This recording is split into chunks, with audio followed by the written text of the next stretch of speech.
Hi everyone, I'm Swathi. ఒక 2 to 3 షార్ట్స్లలో box folding video explain చేద్దాం అనుకుంటున్నానండి. ఫస్ట్ మనం ఇలా శారీ పెట్టేసుకొని టేబుల్ మీద మన రైట్ హ్యాండ్ సైడ్ వచ్చేసి ఫాల్స్ రావాలి, మన లెఫ్ట్ హ్యాండ్ సైడ్ వచ్చేసి మనం లోపల టకిన్ చేసుకునేది రావాలి.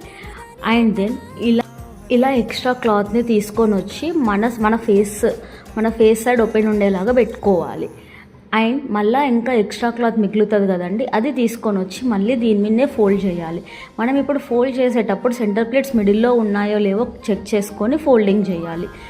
పెట్టిన తర్వాత ఇప్పుడు ఎక్స్ట్రా క్లాత్ ఉంటుంది కదండి, అది లోపలకే రావాలి. మనం మళ్ళీ ఫోల్డ్ చేసేటప్పుడు ఎక్స్ట్రా క్లాత్ అనేది బయటకి వెళ్ళొద్దు. అది బయటకి వస్తే మనం బాక్స్ ఫోల్డింగ్ చేసినప్పుడు నీట్గా ఉండదు. ఇలా పెట్టేసి క్లిప్స్ అనేది పెట్టాలి. క్లిప్స్తో సెక్యూర్ చేస్తేనే క్లాత్ అనేది లూజ్ అవ్వకుండా పడిపోకుండా ఉంటుంది. క్లిప్స్ మ్యాండేటరీగా పెట్టాలి. అండ్ నెక్స్ట్ వీడియోలో చెప్తానండి. మీకు ఇలా pre plating service professional classes కావాలి అంటే స్క్రీన్ మీద కనిపిస్తున్న నెంబర్కి కాంటాక్ట్ అవ్వండి. అండ్ ఇలాంటి చిన్న చిన్న టిప్స్ కావాలి అంటే నా పేజ్ని